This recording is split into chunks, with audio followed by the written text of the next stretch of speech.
Captain John Miller stood at the viewport of the USS Intrepid, staring into the darkness of space. The ship had been traveling for 3 years on its mission to explore the outer reaches of the solar system. So far, they had found nothing but ice, rock, and dust. "Captain, we're picking up something strange," said Lieutenant Susan Wright from her station. Her fingers moved quickly across the control panel. "It's not anything we've seen before." Miller walked over to her station and looked at the readings. "What do you think it is?" "I'm not sure, sir." Susan adjusted some settings. "But it's big, and it's moving, and it's definitely not one of ours." Miller felt a chill run down his spine. After decades of searching the stars for signs of other life, humanity might finally have its answer. "Alert the crew. Bring us to yellow alert status." Throughout the ship, lights dimmed to a soft amber glow as crew members hurried to their stations.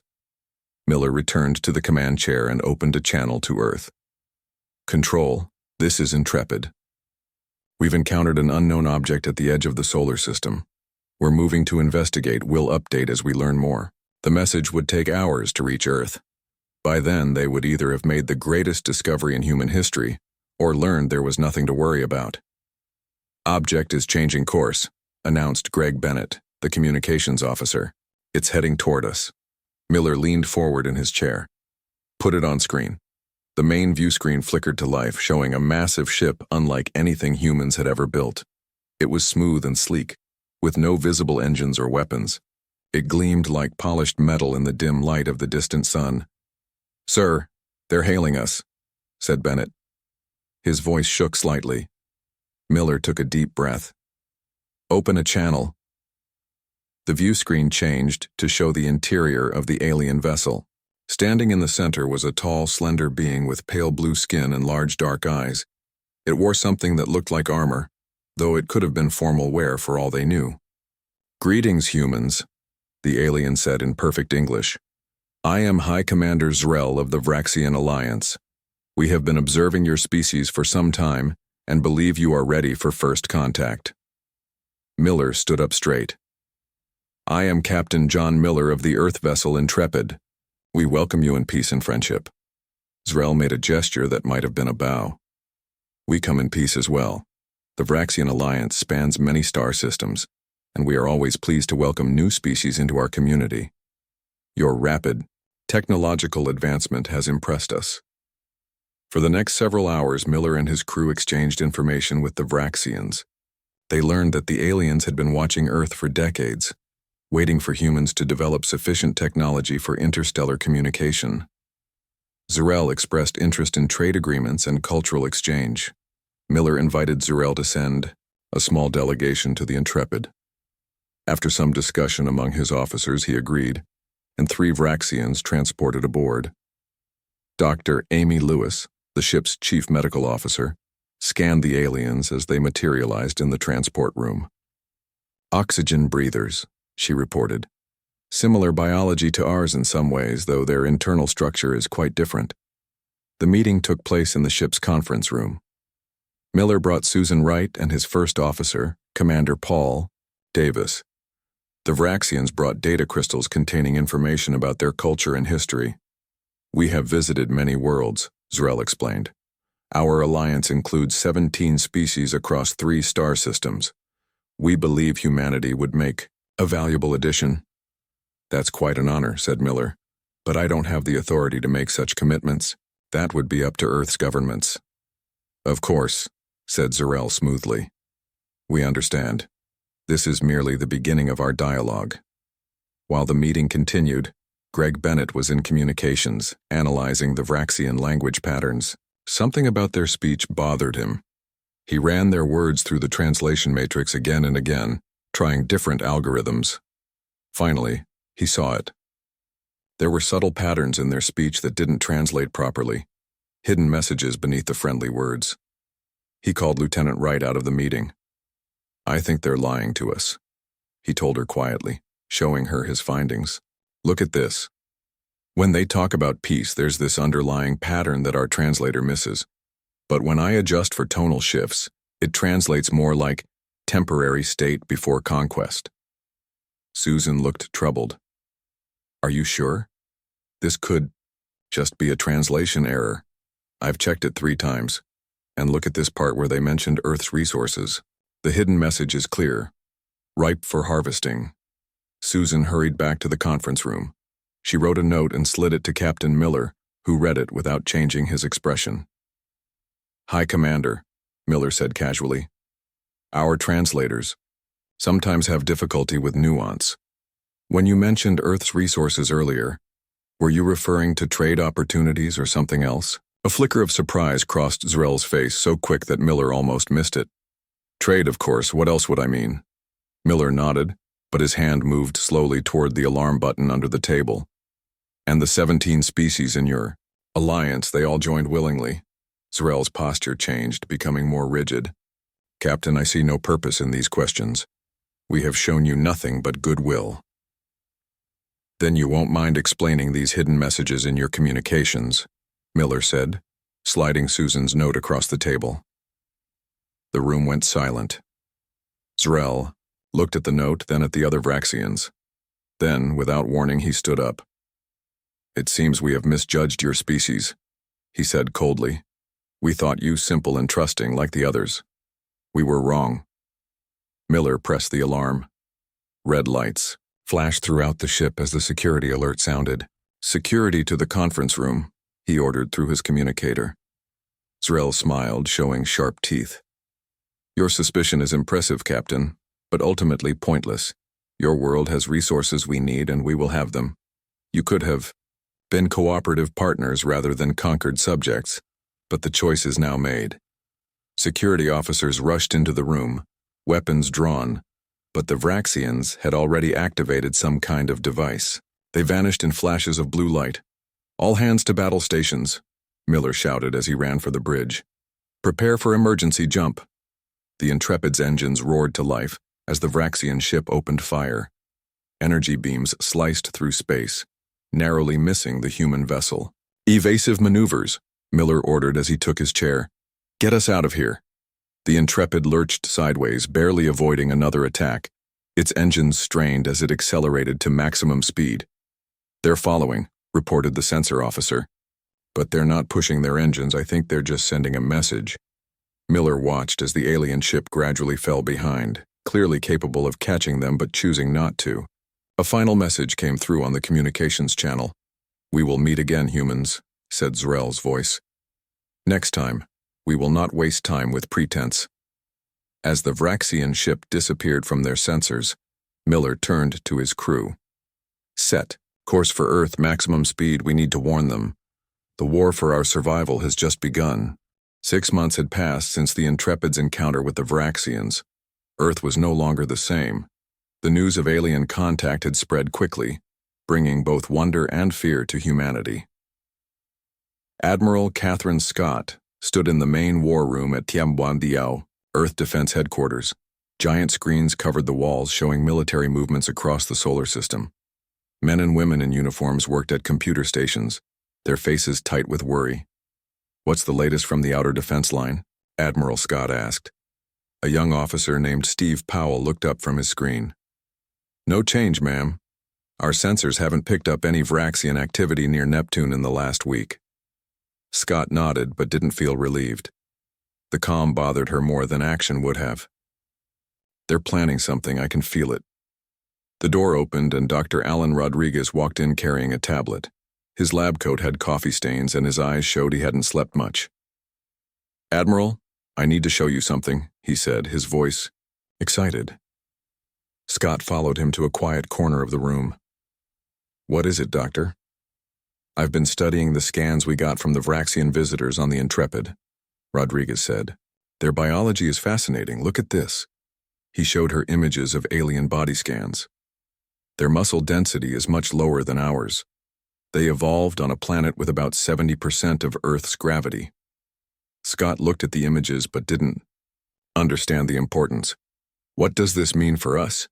"It means they're physically weaker than humans in Earth conditions," Rodriguez explained. "Their bodies would tire quickly here. And there's more. Their blood carries less oxygen than ours. They come from a world with higher oxygen levels. In our atmosphere, they would need to breathe faster. especially during physical activity. For the first time in months, Scott felt a small ray of hope. So they have weaknesses we can exploit?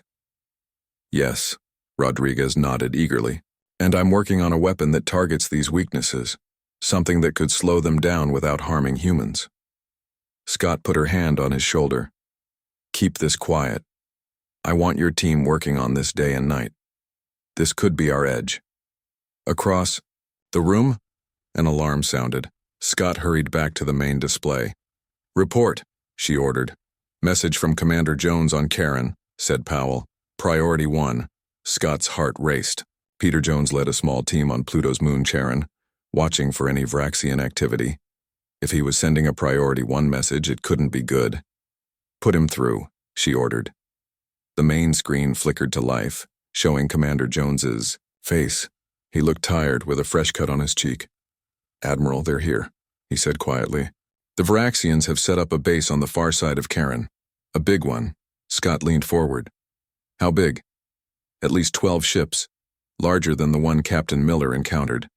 They're unloading troops and equipment. We got close enough to plant surveillance devices. Jones paused. We lost Clark. She was covering our retreat. Scott closed her eyes briefly. Lieutenant Olivia Clark was one of their best. Was she killed? Captured, we think. We saw them take her alive. That was both good and bad news.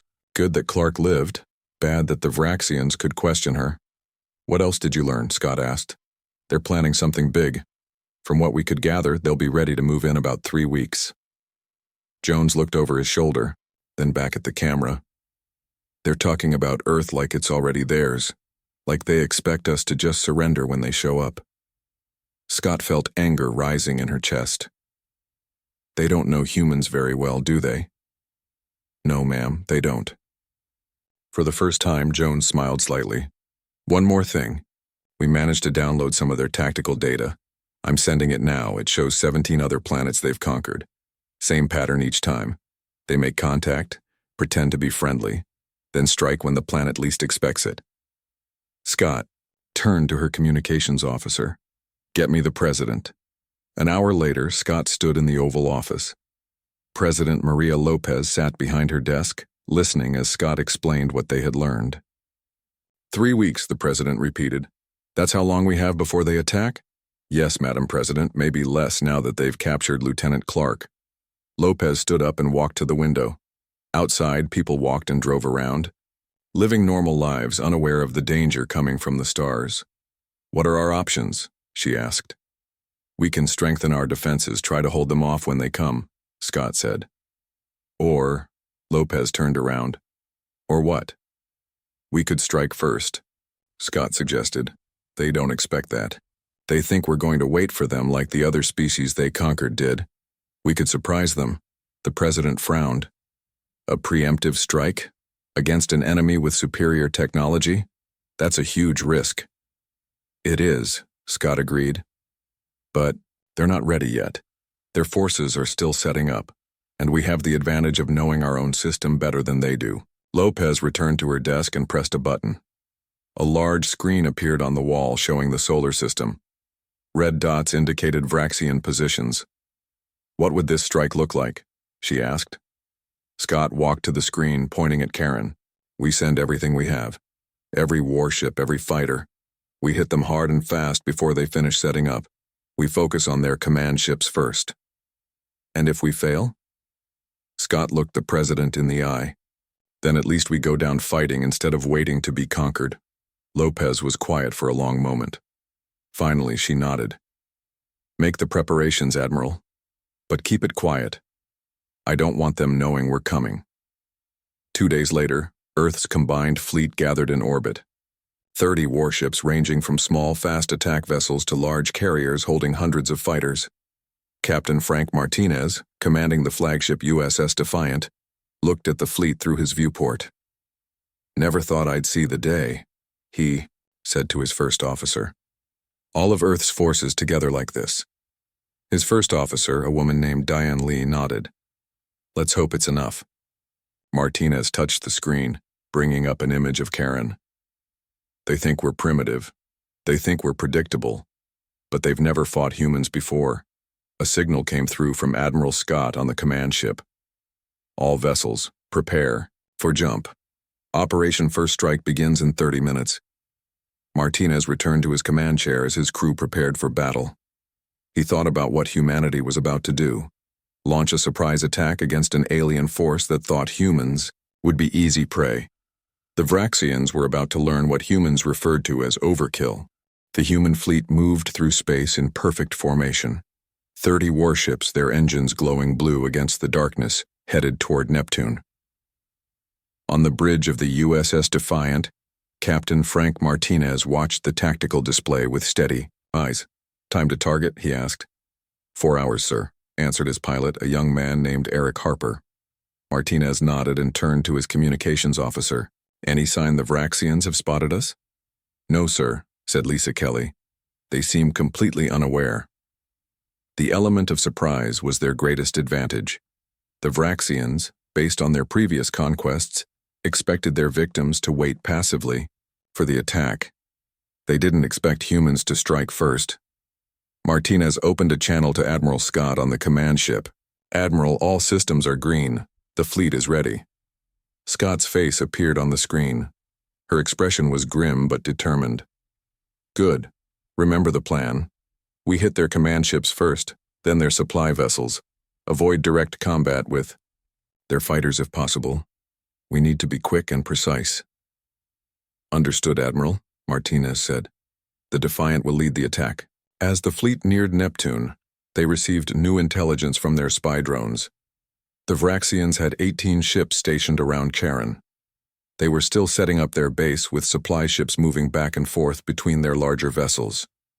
"They're not in battle formation," Martinez noted. "They really don't expect us."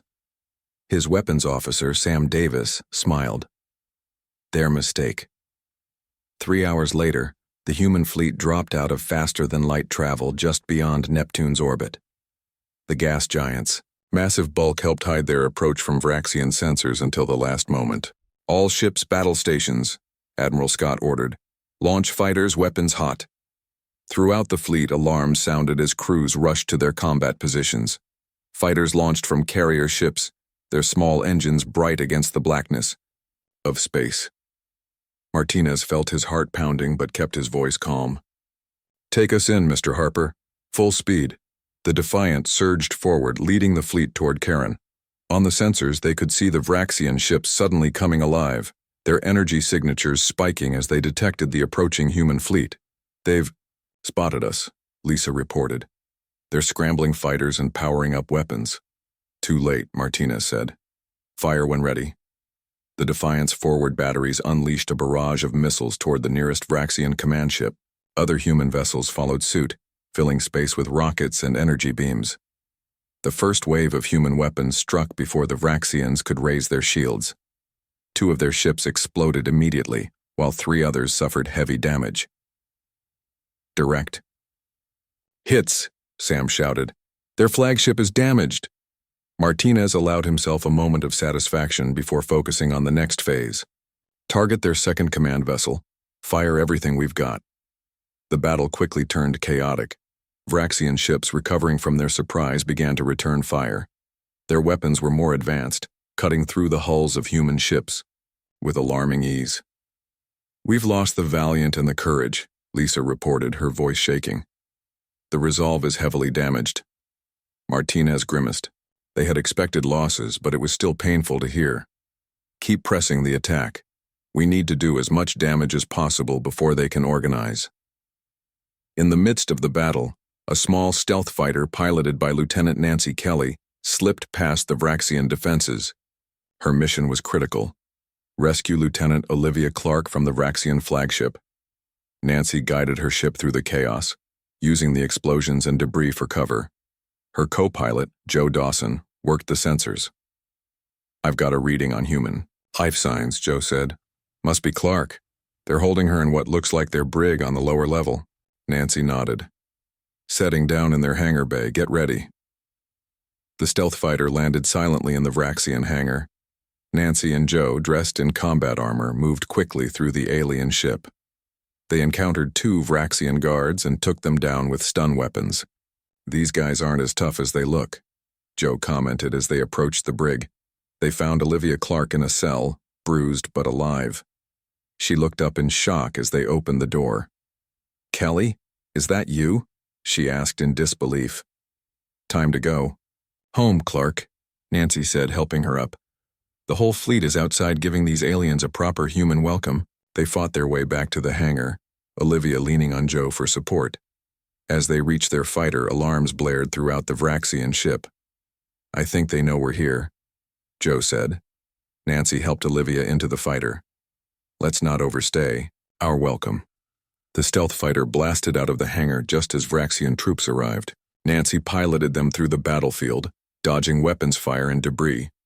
"Command, this is Rescue 1, she called. "We have the package, returning to the Defiant."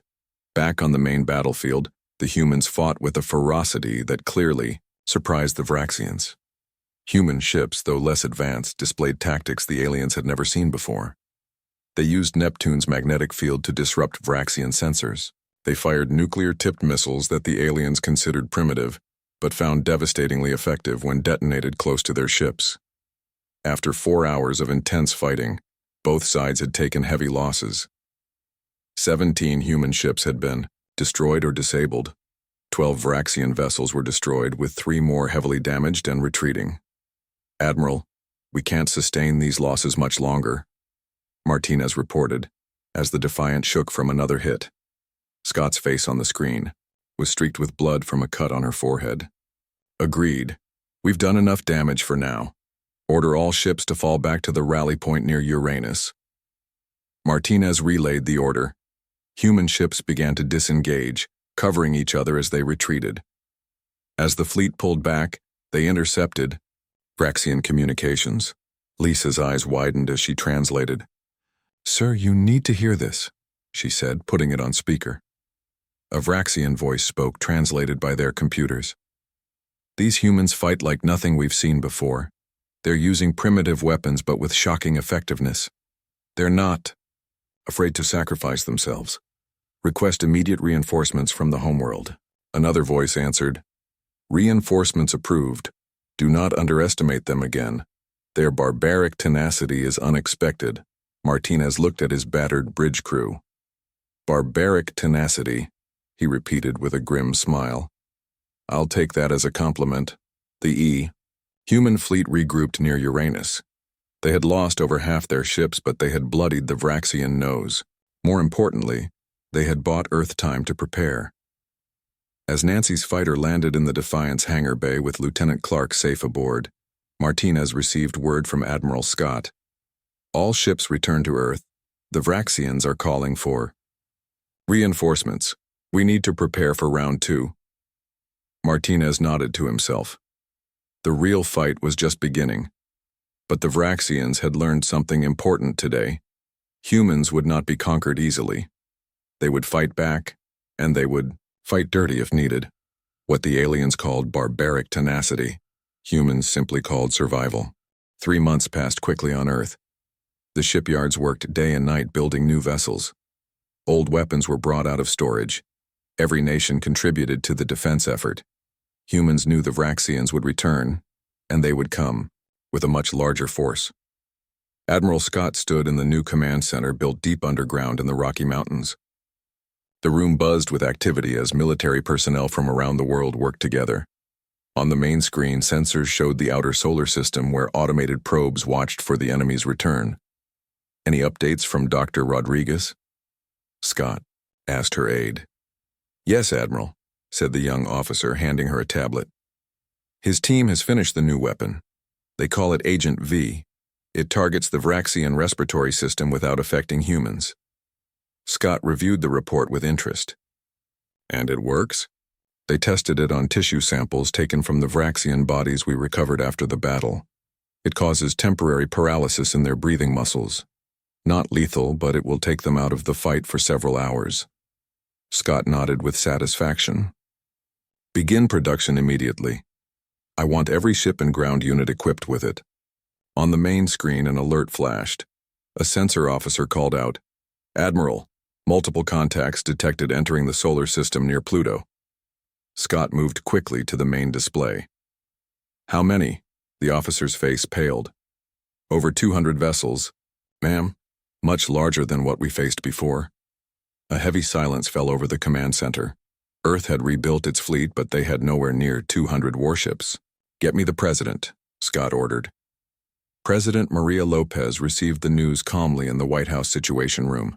She listened as Scott explained the size of the approaching Vraxian fleet. How long until they reach Earth? Lopez asked. Their current speed, 3 days, Scott answered. They're bypassing our outer system defenses completely.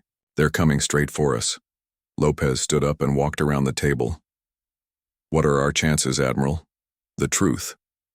Scott hesitated, then said, if we're judging by numbers and technology alone, very poor. They outgun us at least 3-1. But we have some advantages they don't know about. Like what? Dr. Rodriguez's Agent V, for one. Our nuclear arsenal, which they consider primitive but is quite effective against their shields. And most importantly, they still don't understand how humans fight when backed into a corner. Lopez nodded slowly. I need to address the United Nations. All nations need to know what's coming. 2 hours later, President Lopez stood before the UN General Assembly. Her image was broadcast to every corner of the globe. People gathered around, screens in homes, offices, and public squares to hear her words. Citizens of Earth, she began, her voice steady. 3 months ago, we struck the first blow against an alien force that intended to conquer our world. Today, they are returning with a much larger fleet. They expect us to surrender. They believe they can intimidate us with their numbers and technology. She paused, looking directly into the camera. We may be outgunned, but we are not outmatched. Throughout our bloody history, humans have developed the art of war to a degree that would horrify most civilized species. Today, we will show the Vraxians why it was a mistake to threaten our home. Around the world, preparations intensified. Civilian ships were fitted with weapons. Old military equipment was brought back into service. Orbital defense platforms were hastily completed and launched. In his laboratory, Dr. Rodriguez supervised the production of Agent V workers-filled canisters that would be loaded onto missiles and bombs. He looked up as Admiral Scott entered. Will it be enough? She asked. Rodriguez shrugged. It will help, but their numbers are overwhelming. We've faced worse odds throughout our history, Scott said. Have we? Rodriguez looked doubtful. Perhaps not, but humans have one quality the Vraxians can't understand. We don't know when to quit. As the Vraxian fleet approached Earth orbit, they sent a simple message. Surrender or be annihilated. Earth's response came in the form of thousands of small craft rising to meet them. Civilian ships, military vessels, even space stations had been converted into weapons platforms. The space around Earth bristled with defenses. General Ryan Taylor commanded the ground forces preparing for invasion. His troops were deployed at key locations around the globe, ready to repel landing parties. Remember your training, he told his soldiers in a global broadcast. They're stronger in space, but they're weaker than us in Earth gravity. Use that to your advantage. Make them fight on our terms, not theirs. The Vraxian fleet entered Earth orbit on the morning of the 3rd day. They were met not by a cowering planet, but by a world transformed into a fortress. The space around, Earth was filled with mines, defense platforms, and thousands of armed vessels ranging from tiny fighters to massive carriers. The battle began with a Vraxian barrage that lit up the sky. Energy beams and plasma torpedoes rained down on Earth's orbital defenses. Many were destroyed in the first minutes, but Earth fought back. Nuclear missiles, considered obsolete by most advanced species, proved surprisingly effective against Vraxian shields. The electromagnetic pulses disrupted their sensitive communications. Earth's smaller ships swarmed the larger Vraxian vessels, attacking from all directions. On the Vraxian flagship, High Commander Creel watched in disbelief as human ships deliberately rammed his vessels when their weapons were depleted. Why do they throw their lives away? He asked his second-in-command. They cannot win. This species is unlike the others we have conquered. the officer replied. They fight without concern for their own survival. Creel frowned. Begin landing operations. We will take their cities one by one.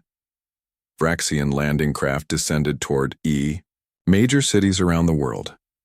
In New York, London, Beijing, and dozens of other locations, alien troops prepared to overwhelm human defenses. But as the first Vraxian soldiers stepped onto Earth soil, they found themselves struggling with the higher gravity. Their movements were slower, their weapons heavier, and waiting for them were human forces who knew every street, every building, every piece of terrain. In the skies above, the space battle continued. Earth's forces were taking heavy losses, but they were inflicting damage as well. Human tactics confused the Vraxians. Ships would play dead, then attack when the aliens moved past. Nuclear mines were hidden in debris fields. Communications were conducted through old-fashioned radio that the Vraxians couldn't easily intercept. President Lopez watched the battle from the command center, her face grim but determined. Beside her, Admiral Scott coordinated the space defense, while General Taylor managed the ground war.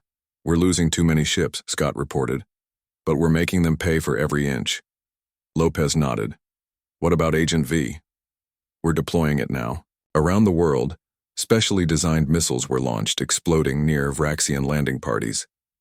The gas was invisible and odorless, but within minutes, alien soldiers began to collapse, unable to breathe properly in Earth's atmosphere.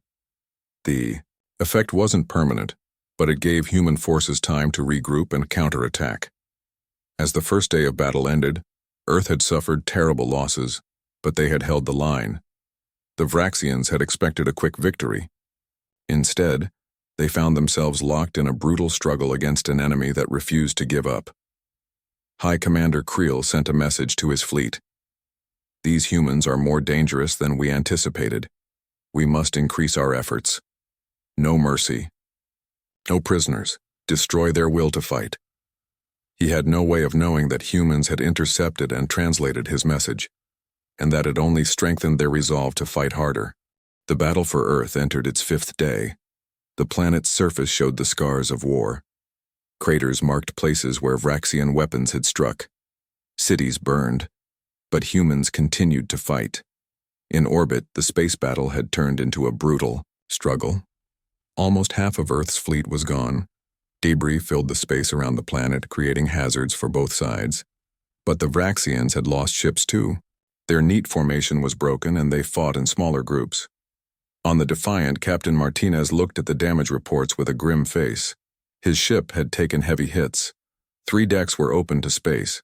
30 crew members were dead, many more injured. Status of weapons? He asked. Sam Davis checked his console. Missiles depleted, energy weapons at 40%. We have 2 nuclear warheads left. Martinez nodded. And the Vraxian flagship? Still operational but damaged. Their shields are weakened on the port side. Martinez studied the tactical display. The Vraxian flagship, a massive vessel nearly a mile long, dominated the battlefield. If they could take it out, it might turn the tide. In the underground command center, Admiral Scott and Commander Jones discussed a desperate plan. It's a suicide mission, Scott said, looking at the details on the screen. Jones nodded. I know, but it might be our only chance. Their flagship controls the entire Vraxian battle network. If we can disrupt it, even for a short time, it could give us an opening. Scott looked at the small team Jones had selected. 6 soldiers, all volunteers. They would use a stealth shuttle to board the Vraxian flagship and plant a special EMP, device designed by Dr. Rodriguez. The pulse would temporarily disable the Vraxian neural network that controlled their fleet. Do you really think you can get in and out? Scott asked. Jones smiled slightly. In, yes. Out, that's less certain. Scott sighed. I can't order you to do this. You don't have to. We volunteered. Jones stood straighter. Earth is our home. We'll do whatever it takes to protect it. Hours later, a small black shuttle left the Defiant's hangar bay. It used no lights and minimal power. Its hull was covered with materials that absorbed sensor scans. It moved slowly toward the Vraxian flagship, using debris for cover.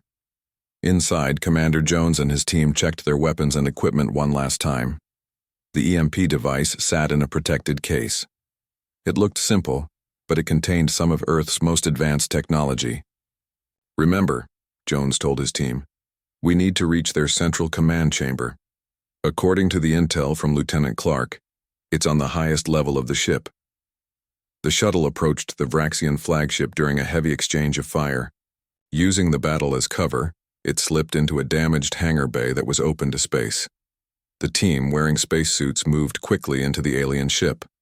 They encountered the first Vraxian patrol near an airlock. The aliens were tall and moved awkwardly in the artificial gravity. Jones and his team took them down silently with stun weapons. "They really aren't used to fighting in higher gravity," whispered one of the soldiers, a woman named Laura Reed. The team fought their way through the ship, level by level.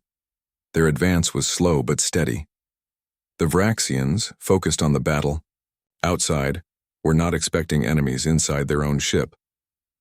After an hour of tense fighting, they reached the upper levels. 2 of the team were dead, and a third was badly wounded.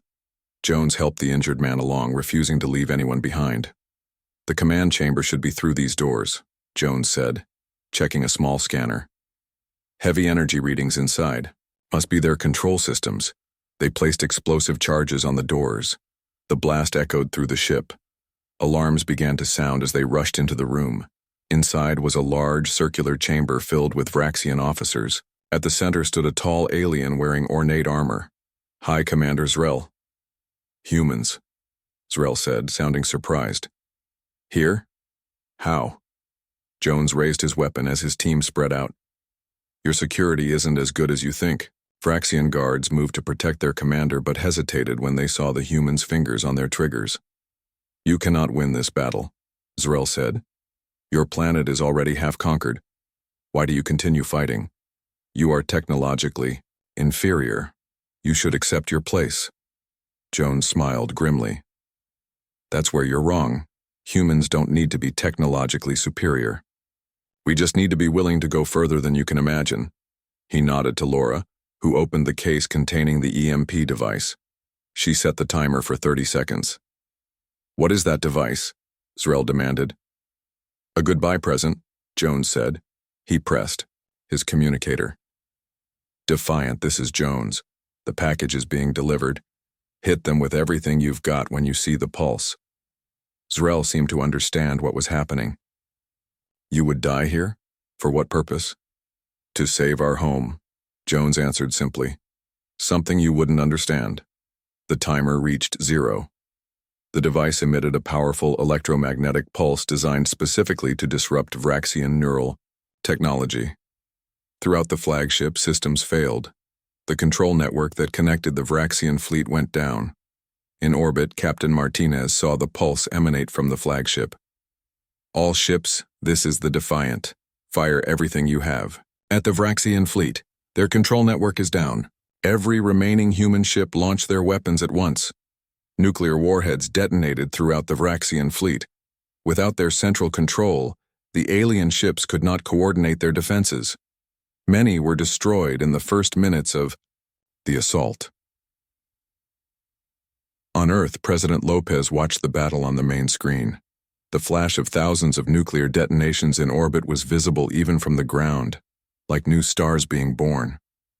"My God," she whispered. "Is this what we've come to?" Admiral Scott stood beside her. "This is what we needed to do to survive. This is what humans refer to as overkill." The battle lasted another day, but the outcome was now certain. The Vraxians, their command structure in chaos, began to retreat. Their remaining ships limped away from Earth, leaving behind the wreckage of their once mighty fleet.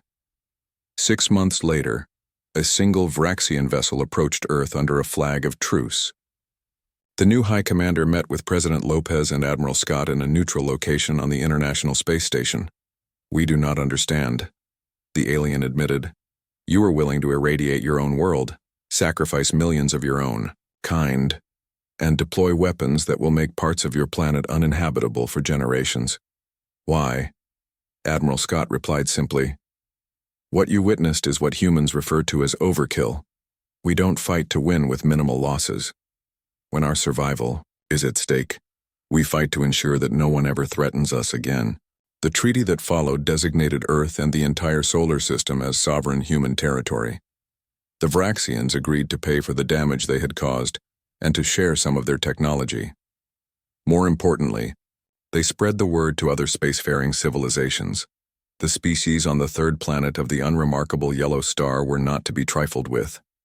As humanity began to rebuild and expand into the stars with newly acquired technology, they carried with them a reputation that would ensure they would never again face unprovoked aggression. The galaxy had learned what humans refer to as overkill, and no one was eager for a practical demonstration.